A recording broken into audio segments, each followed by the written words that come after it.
superlotação sem ajuste. Quando você entra no período da seca e você esquece que na seca o capim não tem o mesmo tipo de produtividade que a gente tem no período das águas. No período das águas, nós temos brotação recorrente. A brotação ela acontece o tempo todo. No período da seca, a gente não tem essa brotação. Ou se tem, dependendo da profundidade de água que a gente tem no solo, essa brotação ela vai estar ali, vai durar mais uns 15, 20 dias e ela vai estar menos de 0,2 UA por hectare, a capacidade de suporte. Então é um erro muito grande quando a gente deixa a lotação da nossa propriedade pensada no período das águas e a gente quer manter ela para o período da seca. E aí depois vem aquela famosa frase do produtor falando assim, não, meu capim aguenta. Meu capim aguenta, eu coloco 10 UA por hectare no meu piquete, rodo eles, meu capim aguenta. E aí ele mantém, e entra no período da seca. Gente, depois que passou da metade da altura do capim para baixo, aquilo cai numa velocidade que você não imagina. O capim, no período da seca, ele perde o vigor. E aí, como para esse período de brotação, a gente tem duas coisas. O consumo dos animais, que é a demanda, e a brotação do capim, que é a oferta. Vamos voltar novamente na questão da oferta e demanda. Os animais não param de consumir. Eles não vão consumir menos só porque o capim pediu licença para eles. Eles vão continuar comendo. Só que o capim não vai continuar produzindo. Então, a demanda fica maior que a oferta. E aí você começa a ter capim, começa a aparecer o capim entrando em estágio de degradação. O boi emagrece mais rápido, e aí o capim, que precisa ter folha exposta no solo para poder trocar energia com o sol e poder continuar produzindo mais folha, ele começa a perder essa fonte primária de energia dele. Não estou dizendo que a fonte de energia é a folha, mas a folha é que recebe energia do sol para ele poder produzir mais energia. Aí, para produzir novas folhas, ele demanda de quem? Da raiz. E aí a raiz começa a perder força. Como que a gente tem que ajustar isso daí? Isso aí vai depender demais de qual sistema de produção que a gente está mexendo. Se a gente está mexendo com recria e engorda, é mais fácil da gente trabalhar isso daí. Porque se a gente está mexendo com recria e engorda, a gente vai pegar os lotes que já estão prontos para ser vendidos e vamos direcionar eles. Vender. Tá gordo? Vende. Não tá gordo? Vende para quem quer engordar, para quem está planejado para engordar. Ah, não, Neto, eu me planejei e vou fazer uma tip aqui. Beleza, manda bala, acelera essa tip, porque aí vai ter que ser 1,5%, 2% do peso vivo. Pessoal, meus animais lá na fazenda já estão a entrar em 1,5% do peso vivo. Vocês viram o vídeo do professor Gilmar no Instagram agora. Já estão em 1,5% do peso vivo. E daqui uns dias, assim que o capim começar a querer baixar, ela vai passar para 2% do peso vivo. Então, quem trabalha com recria e engorda, prepara os lotes no final das águas para você tirar eles. Por isso, gente, que o preço da arroba do boi cai tanto no período do final das águas. Por quê? Porque tem que tirar animal de dentro da fazenda. Quem é esperto, quem é inteligente, já tira esse animal antes de acabar o período das águas. Quem é mais esperto ainda, já tira esse animal antes de ter a queda brusca. A queda brusca, gente, já começa ali em abril, maio. E aí vem abril, maio, junho caindo, porque o pessoal está desovando animal dentro das linhas de frigorífico. Então a gente tem que pensar por esse lado aí. Reduzir gradativamente. Quem mexe com cria vai trabalhar principalmente. Gente, o que coincide para quem mexe com cria, estação de reprodução, o que coincide com o início da seca? Período de desmama. Desmama e vende. Não fica segurando animal dentro da fazenda, não. Desmama, vende e já aproveita para as fêmeas que você ficou de descartar lá no final da estação de reprodução, janeiro, por exemplo, você tem mais de 60 dias para engordar elas. 60, 90 dias. Engordou? Tchau. Janeiro, fevereiro, março, abril. Final de abril, você tem que estar mandando seus descartes embora. Maio, junho. Junho, e julho você já tem que estar mandando seus desmames embora também. É a forma de desocupar pasto no período da seca para a estação de cria. E você ainda ter uma reserva de capim para poder conduzir esses animais. Esse é o primeiro erro. Superlotação sem ajuste. Altura de saída errada. Tem tudo a ver com o primeiro erro, mas agora sobre monitoramento de altura de manejo. Altura de entrada e altura de saída, vocês conhecem bem. A altura de entrada é a altura máxima do capim. Ali no braquiarão vai ser em torno de 40 centímetros, 50 centímetros. No MG5 mais próximo dos 50 centímetros. No pânico, no caso do Zuri, 70 centímetros. No caso do Mombasa, do Miyagi, do Quênia, vai ser 80 para 90 centímetros. E a altura de saída é a altura mais baixa do capim. A altura que você tem que tirar os animais, por isso a altura de saída. Então, no caso do braquiarão, vai ser 20 centímetros. No caso do MG5, 25. No caso do Zuri, 35 centímetros. No caso do Mombasa, do Miyagi, do Quênia, vai ser 40 centímetros. Apesar que o Miyagi, eu estou adorando manejar ele para bezerrada desmama e novilha, eu estou adorando manejar ele entre 35 e 70 centímetros. E o bicho é bom, viu? Ele vem igual alface. Maneja bem pra caramba. O que acontece quando eu trabalho com a altura errada de saída dos animais? Eu corto abaixo da altura de reserva do capim. Gente, a altura de reserva é esses 15 centímetros que eu falei, 20 centímetros. Eu esqueci de falar do medículo. O medículo, a altura máxima é 20 centímetros, a altura mínima é 10. Por isso que o povo fala tão mal do medículo assim, porque o povo maneja com 60 centímetros de altura. O capim fica extremamente velho. Então, a altura de reserva do capim, se você baixar mais do que isso, o capim perde a capacidade de fazer fotossíntese. O que é fotossíntese? Pegar a energia do sol e transformar em energia nova para produzir mais folhas. Essa altura de reserva serve para isso. Por isso não se deve rapar o capim. Quando você deixa o capim baixar até rapar, o que o capim ia demorar, tipo, na próxima chuva, ia demorar 20 dias, 25 dias para voltar para a altura de manejo dele, ele vai demorar 60 dias. Você percebe o tamanho do pepino que é isso? Se ele voltar com 60 centímetros, gente, com 60 dias, desculpa, se ele voltar com 60 dias, dá tempo de crescer erva daninha no meio do seu sistema, de aparecer outros sintomas de degradação, cupim, erosão, e tudo isso aí é problema. Gente, só de baixar demais o capim, você expõe demais o solo.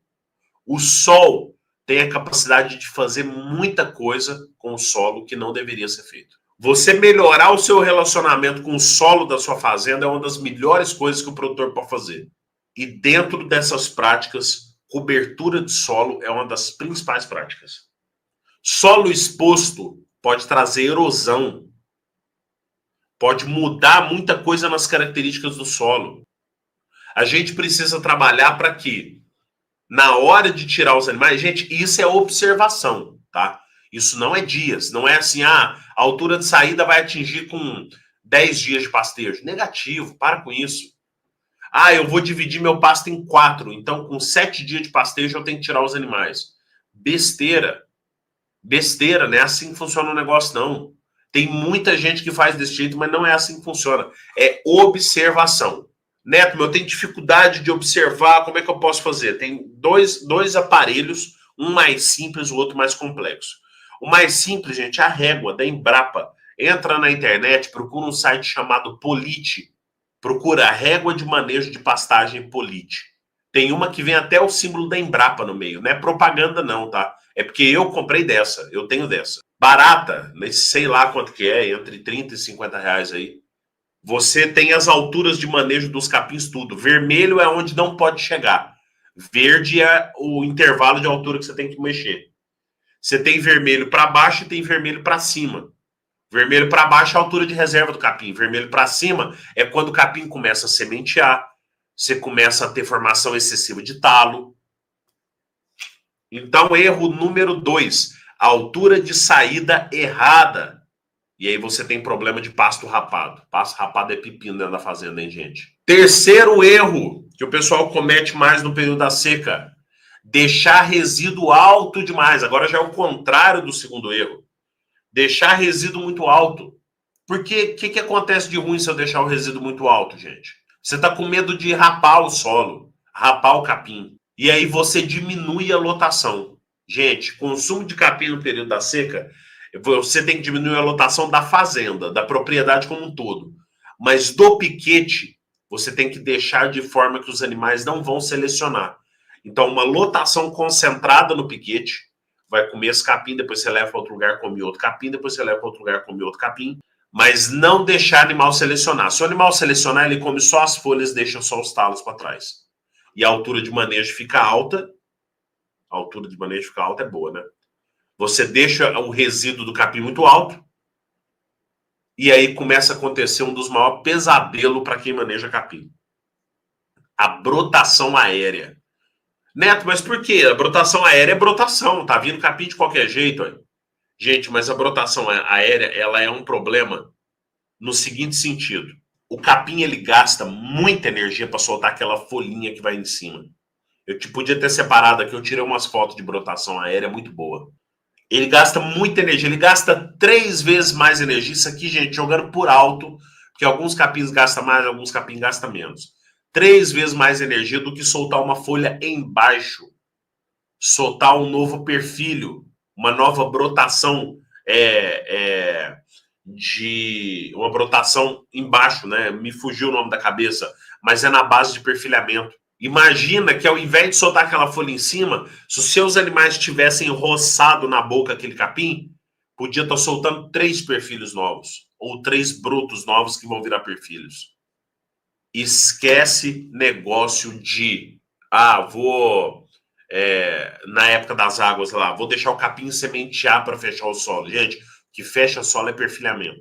E por isso que eu estou falando desse terceiro erro aqui, que é deixar resíduo alto demais, porque a gente precisa que o perfilhamento venha. Quando você leva o capim para a altura de reserva, chegou na altura de reserva, você tira os animais, algumas espécies forrageiras ficam com muito talo para cima, fica cheio de vareta para cima. O que você faz com essa vareta?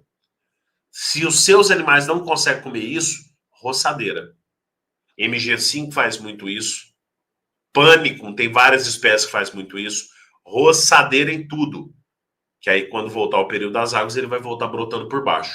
Além de desperdiçar energia, a brotação aérea, ainda atrapalha a sua cobertura de solo. E o capim, quando ele vem perfilhando, ele cobre as falhas do solo. Ele cobre os locais onde não tem capim. É o melhor jeito de cobrir solo é perfilhamento. E aí você deixa de fazer isso, você também tem uma falha grande na cobertura. Quarto erro, suplementação fora de controle.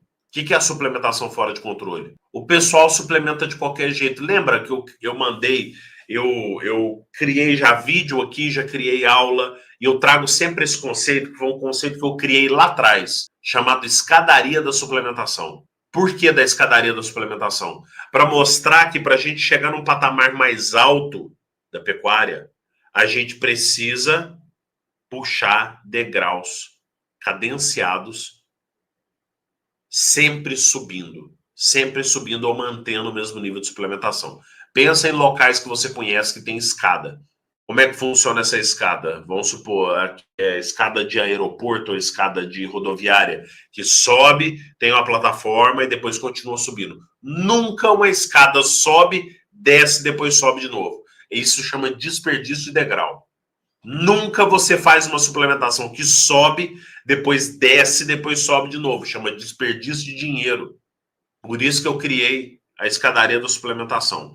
Você vai... tá faltando capim, você resolve subir a suplementação. Aí depois nas águas o capim fica bom de novo, aí você resolve baixar a suplementação. Aí é foda, né, gente? Aí é complicado, né?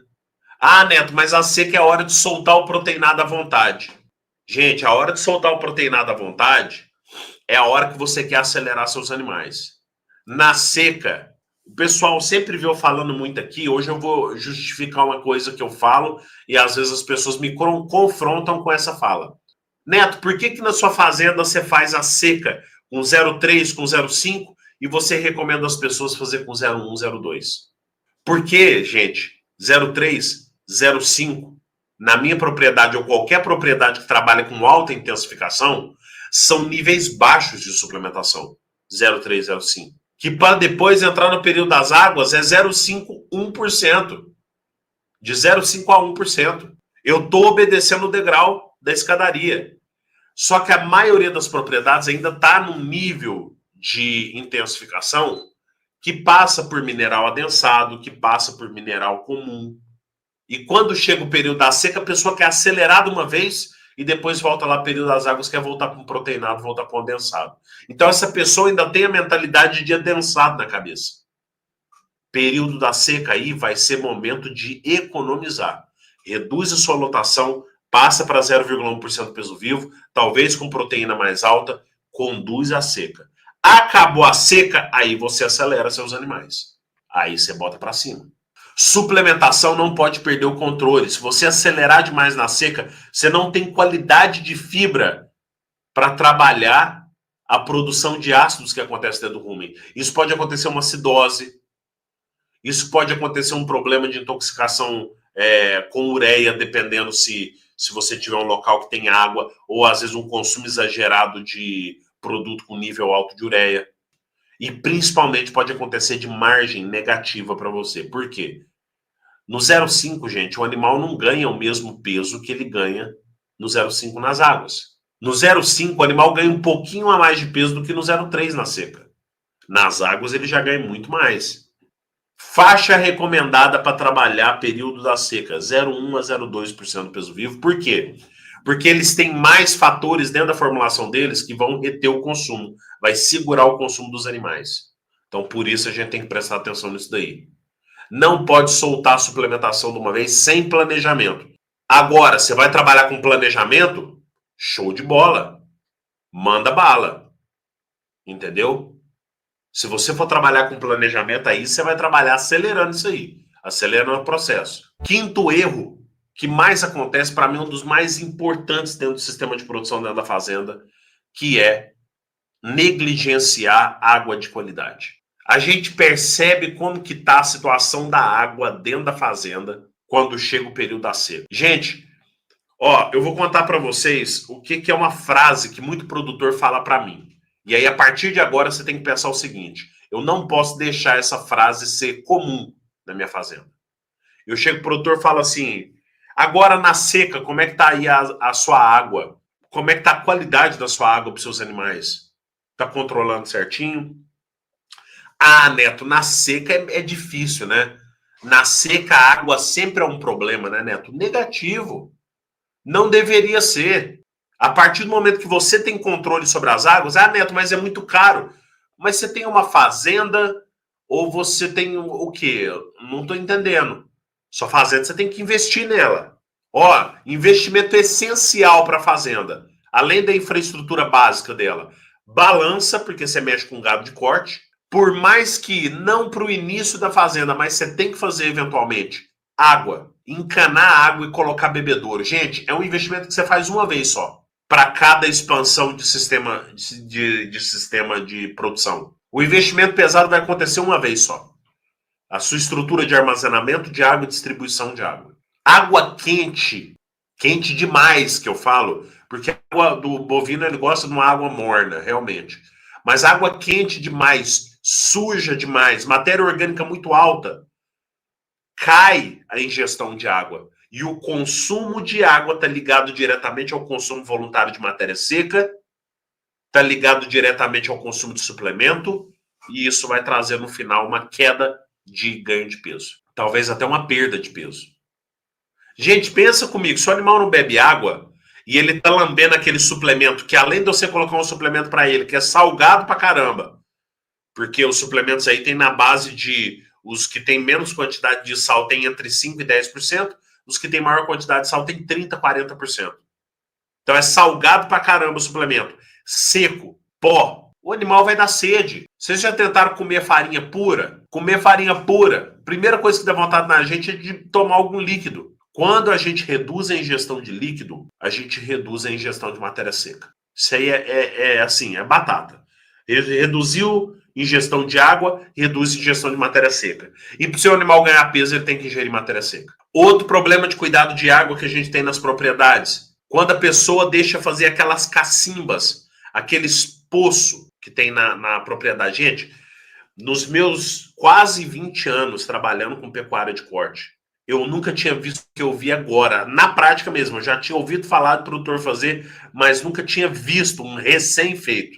Fui na propriedade do seu Zé Alves, vai ser um dos próximos vídeos que vocês vão ver no YouTube agora. Coleta resultados lá no Zé Alves, região de Ariquemes. Inclusive o Kleber Ramos foi junto comigo, foi recomendação dele. Kleber Ramos que pediu para eu ir lá na propriedade. Ele tinha cacimba no meio do pasto. E a cacimba a gente sabe muito bem que é uma fonte péssima de água, porque na seca ela abaixa muito, aumenta demais o risco de coccidiose, leptospirose, tudo doença que é adquirida a partir de micro-organismo que está presente na matéria orgânica da água. E quando a água baixa bastante, aumenta muito a matéria orgânica. Isso te gera um custo oculto, quando esses animais não perdem a vida, né? Já te gera um custo oculto muito grande. Cheguei na propriedade do Zé e eu vi uma escavação diferente lá. Falei, Zé, aquilo ali o que é? Já pensando o que fosse. Falou, Neto, aquilo ali era poço seco que estava acumulado no meio do pasto e eu não quero deixar isso aqui acumular na minha fazenda. Eu tô com uns bebedouros novinhos lá na área de alimentação. Passou a PC no poço e arrancou um lado assim, ó, deixou a água embora. Secou o poço, eu achei maravilhoso aquilo lá. Tá de parabéns o Zé fazer isso. Eu até tirei foto, depois eu quero trazer essa foto. Quero tirar um dia para falar nos stories só sobre isso.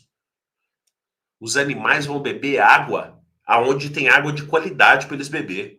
Ah, Neto, mas aí a água fica muito longe do pasto. Balela, são momentos diferentes do dia. O animal tira um momento do dia para pastejar e tira um momento do dia para beber água e comer suplemento e ir para a sombra. Você tem que prestar atenção quando você vai mexer com água na sua propriedade. Se o coxo é um coxo bom de limpar, fácil de limpar, fácil de dar vazão, não dê vazão do seu bebedouro. Quando eu falo coxo, gente, coxo de água, não dê vazão para o seu bebedouro logo ali no pé do bebedouro. Faça uma estrutura pensada com antecipação para você dar vazão para ele mais longe do bebedouro. A água descer bem mais longe para não dar pisoteio de animal demais ali perto. Quanto mais intensificado for o sistema de produção, mais frequente tem que ser a limpeza. Limpeza semanal, limpeza 3 vezes por semana, limpeza todo dia. Chip que coloca o bebedouro do lado do coxo tem que ser limpeza todo dia. Bora recapitular quais que são os 5 fatores principais nossos. Primeiro, erro mais praticado, superlotação sem ajuste. Excesso de animal sem necessidade. Segundo erro, falhar na altura de saída e deixar o pasto rapar no período da seca. Terceiro erro, deixar resíduo alto demais, altura de entrada, e acontece a famosa brotação aérea. Quarto erro, deixar a suplementação fora de controle. Isso é problema demais da conta, problema demais. Quinto erro, negligenciar uma água de boa qualidade.